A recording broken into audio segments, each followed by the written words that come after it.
Tiwalade Ṣakira ló gbé mi débí.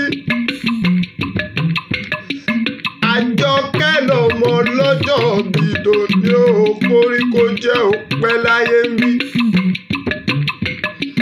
Ó ti mọjọ́ bí rẹ̀ Àjọkẹ́ kò ní dọ̀jọ́ ẹkún mọ́ ọ lọ́wọ́.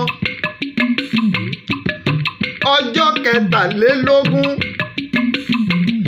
oṣù karùn-ún ìràwọ̀ olókìkí kan yọ lójú ọ̀run, gbogbo ojú lórí. Àṣé Tiwalade lọmọ tó ń bọ̀ wá sílé ayé jẹ́.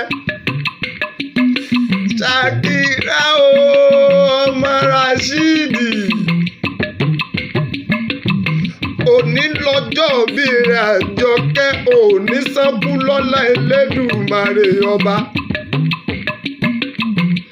Ọdọọdún là ń rórógbó, ọdọọdún là ń ráwùsà, ọdọọdún là ń rọmọbì lórí àtẹ. Bọ́dún bá ti dé pèrègùn á máa wọ̀ tutù wá sílé ayé. Ó sọ ọdún yìí ó ṣe tẹ̀mí sí. Ọmọbìnrin rọgbọdọ jìngbìnì bí àtẹlẹkẹ. Àjọkẹ́ o, àìtètè jí inú ọ̀tá ń dùn, òjì tán inú tún bí bàbá wọn.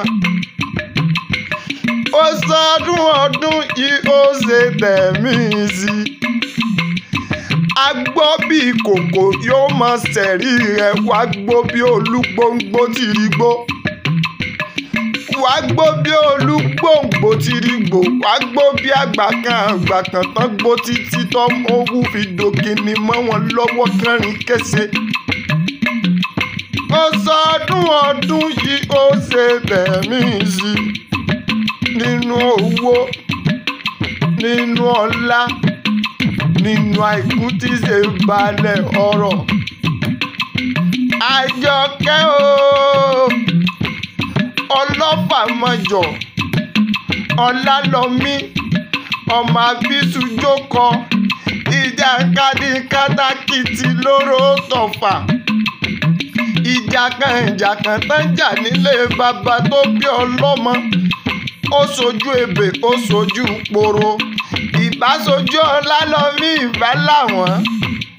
Ọmọ láre lúre, ìkan ò gbọ́dọ̀ ju kan lóró tọ̀fà.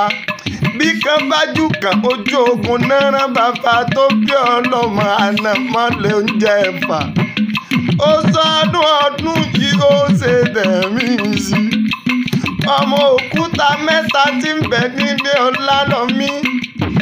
Ọ̀kan kán mi lẹ́sẹ̀, ọ̀kan ṣe mí pẹ̀lẹ́, ẹ̀kẹta wá ń sọ fún mi pé kí n má rọra. Ó sọ ọdún yìí ó ṣe tẹ̀mí sí. Ajé tún máa ń bí Yúsírà ọ̀rẹ́ rẹ̀ lónìí máa ń kí ọ. Happy birthday.